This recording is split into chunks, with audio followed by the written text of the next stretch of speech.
नमस्कार दोस्तों, आज हम आपको सुनाने जा रहे हैं महर्षि दधीची की अद्भुत कथा। एक ऐसे ऋषि की कहानी जिन्होंने अपने जीवन का सर्वोच्च त्याग, युगांतरकारी बलिदान दिया। महर्षि का जीवन परिचय। महर्षि दधीची वेदों, विशेषकर अथर्ववेद के ज्ञाता थे।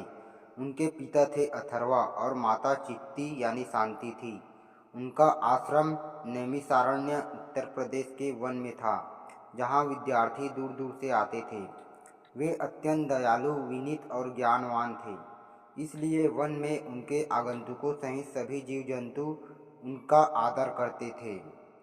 इंद्र और मधु विद्या। एक कथा के अनुसार इंद्र उनका ब्रह्म विद्या ज्ञान चाहता था, लेकिन दधीची गुरुराज को योग्य नहीं समझते थे। फिर अश्विनी कुमार आए, ऋषि ने उन्हें विद्या दी।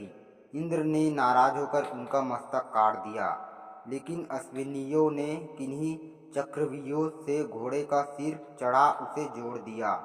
फिर गुरु बने।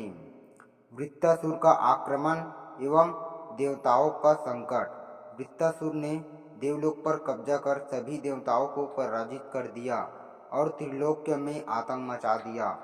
ब्रह्मा जी ने कहा, दधीची की हड्डियों से निर्मित वज्र ही एकमात्र अस्त्र है जो वृत्तासुर को हरा सकता है। इंद्र शुरू में संकोच करता है, क्योंकि उसने पहले ही दधीची को अपमानित किया था, पर अंत में किसी तरह मदद मांगने पहुंच जाता है। दधीची ने सोचा, जिसकी मृत्यु निश्चित है वह क्यों न इसे लोकहित में दे। उन्होंने समाधि में बैठकर योग शक्ति से मृत्यु त्याग दी। गंगा की तपस्विनी गाय कामधेनु ने छू छू कर उनका मांस उतारा, बस अस्थियां बची रही। देवों ने रीढ़ की हड्डी से वज्र और बची अस्थियों से अन्य दिव्य अस्त्र बनाए। वज्र से विजय और अंतिम परिणाम। यह वज्र इंद्र के हाथ में गया, जिसने वृत्तासुर का संहार किया और तीनों लोकों में पुनः शांति मिली।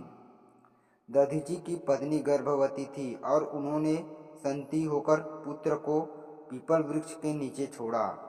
जन्मा पिप्पलाद, जो प्रसिद्ध ऋषि बन गए, प्रश्नोपनिषद के रचयिता थे। महर्षि दधीची का जीवन परम बलिदान और निष्काम सेवा का प्रतीक है। वे हमें सिखाते हैं कि जीवन का सर्वोच्च धर्म लोकहित, ज्ञान और विनय में निहित है।